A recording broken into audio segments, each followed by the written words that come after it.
Hi guys, welcome back to the channel. My name's Nick and I'm a welder fabricator. I make pretty much anything you can think of, high-end furniture, gates, railings, anything like that. So thanks a lot for tuning in. If you like that kind of content, please like the video, subscribe, turn notifications on. I post every Sunday, and yeah, I'd love to hear more. Today we're going to be working on wrapping up this gate build. The gate is all finished, and you can check out the entire build here on YouTube. We go over everything from start to finish, and that includes the patina. So this is the last video in the series. We're just going to be wrapping it up by actually putting it where it's going to be going. So I'm going to show you everything that you need, all the tools, equipment, and technique that you need to put this gate in properly and have it function smoothly. So thanks for watching. Stick around to the end of the video and you can see the final product. Alright guys, so before we actually get into it at the job site, let's go over all the tools that we're going to be needing to put this gate in. You're going to need 2 levels, or just one, 2 makes it easier, just to make sure everything's plumb and straight so that the gate opens and closes nicely and doesn't, just like meander open in the middle of the day. The biggest part of this installation is just going to be digging the holes. We got to dig the holes 2 feet deep to set these posts in. And it's pretty much going to take most of the time. This first day of the install, we're only going to be putting 1 post in, and that's the post with the hinges. And that's because we're going to want this post to be totally cured in the concrete before we hang the gate and put the other post in so we get a nice fit. So the first day of the install is probably only going to take about an hour. We're just going to dig a hole and put that in concrete. We're going to measure the distance, dig the other hole, but that's what we're going to call it for the day. So to dig the holes, you need a couple things. Post hole digger.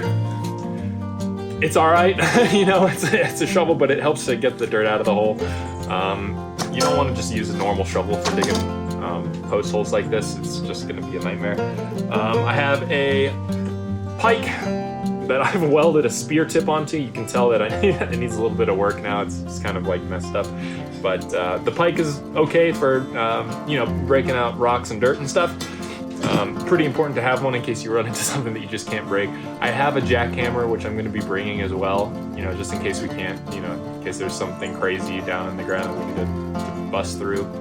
And I'm also going to be bringing my angle grinder just in case we need to trim the posts, in case there's like something immovable, like a pipe or something like that we can't get through. So that's important. Probably my favorite tool for this kind of stuff is my auger. This is just from Harbor Freight. It was pretty inexpensive and it digs holes like a champ. You just put it in the ground, it's a big drill. There's not much to say about it, we're digging holes. But yeah, that's everything that we're gonna need. Those are the tools that really help make it a lot easier and smoother, go faster. We're gonna be bringing the patina just in case we ding up the gate. The awesome thing about rusting projects like this is that if it gets scratched, you can just rust it up again with that accelerated solution and get right back into it. So I guess we're gonna load everything up to the truck and we'll see. All right guys, so here we are, we're at the job site, and as you can see, we're putting this gate in between a brand new coyote fence, and a coyote fence is that wooden fence behind us there. The old gate was also made out of this coyote fence, and it's time to go. Here you can see how heavy that gate is, but it's always manageable, if you can find a way to get things around. The posts actually ended up being a little bit heavier than I was expecting. They were almost as heavy as the gate. So here's just a close-up of that gate, and our next step now is to just take it away and bring it to the dump later for these guys when it's all finished.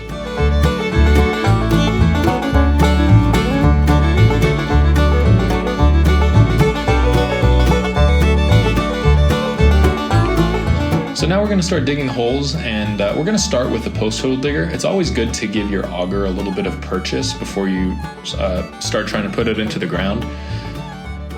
The auger's teeth need a little bit of soil to dig into to really give it some purchase. So we're just going to go in with the post hole digger and then switch between the two for a little while. This soil ended up being a little bit tricky for the auger because it was just full of just packed clay. So I ended up using just the post hole digger and the pike more often than the auger. But it's the combination of the 3 that really makes this a lot easier to finish. And so now we got the post to our 2-foot depth. So we're just gonna do a dry fit of the post into the ground. So now we're just checking if these posts are plumb, and you have to check on both sides of the post just to be sure that everything lines up when you're all finished. You want everything to be level and plumb so that when the gate's closed, it won't swing out or anything like that. And once we do that, we can start putting in the concrete. Now, I'm just using the hole here to mix the concrete. I have a bucket of water and the concrete bag here. We're just using Quikrete, and we're just mixing it slowly as we go up the hole, making sure the consistency is right throughout. This is just as good as putting it in the bucket. This post is not going to go anywhere when we're all finished. We're just going to use one bag of concrete for this post right here, and it should be fine. Once you're finished, just clean up any of the loose concrete or anything that you made a mess of, just with water. Now it's the next day here. We had to let that post sit overnight, so we're gonna hang the gate now that it's all set. So here we are, and we actually made a couple of adjustments for the clients today. We decided to put the latch lower and to put handles on. So I went out to the shop and I made some handles that you can see here. It was really quite simple. It only took me an extra half an hour to make these handles. So we're just gonna attach the handles here. I brought my welder today and everything that I needed to do that, including just a small canister of argon gas for it as well. So now I'm just making sure that this handle is nice and on there and right where you need it to be. There are standards for the dimensions and heights of which to put handles, so look them up. Sometimes they're coded for your area, so I think this one is about 36 inches up off the ground, and I'm just going to be clamping it there, making sure that it's centered in the gate, and giving it some tacks while I get it all sorted.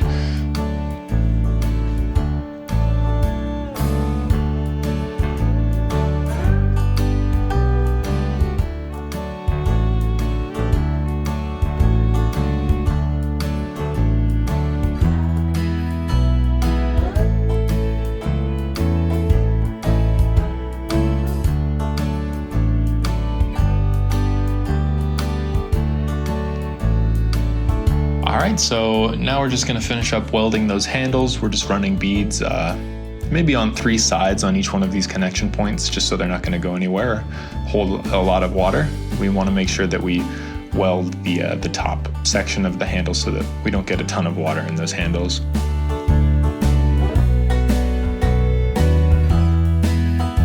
Here they are, all finished welding. You can see what sides I decided to weld and what sides I didn't. We wanted to make sure that they were nice and symmetrical, and that the handle was wide enough for anybody's hand to go in and grip that and provide a good leverage. So now we're going to be taking the latch off of the top of the gate, and we're just going to do that by cutting one side off with the grinder and then just pulling it through the rest of the way. And then we're going to fill in that hole with the weld. So this is a good skill to have, just being able to fill gaps. And you can see that when we finish this, it's going to be like there was never a hole there. So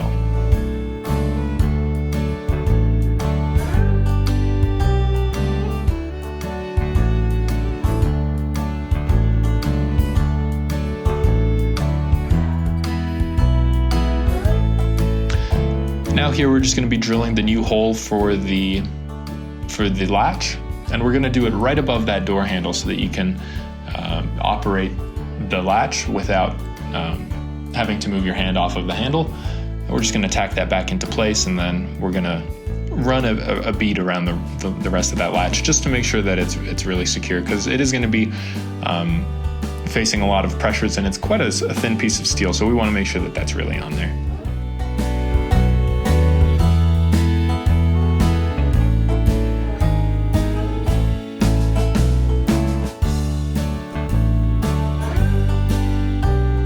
Next up, guys, we're just going to be grinding these welds that we've done and making it flush.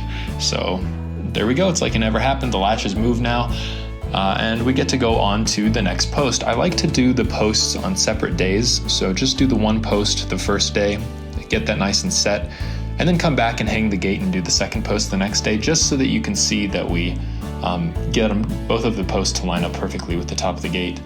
And now we're going to be moving the pegs down to match where they are at the handle. So this is where the latch is going to sit when the gate is closed.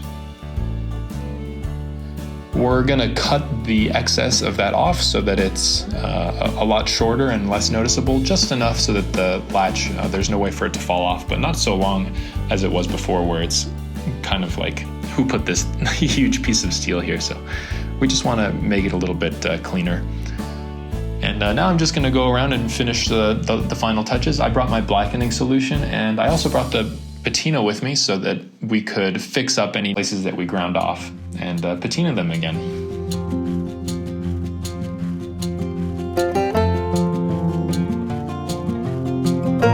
So there you go, guys. There's the finished product of the gate. Thank you so much for sticking it out with me and watching till the end. I really appreciate it. I hope you learned something. Like I said, I'll be posting new videos every Sunday, so please subscribe to the channel and put a comment in the section below if you have any questions about anything that we've done today. Thanks so much.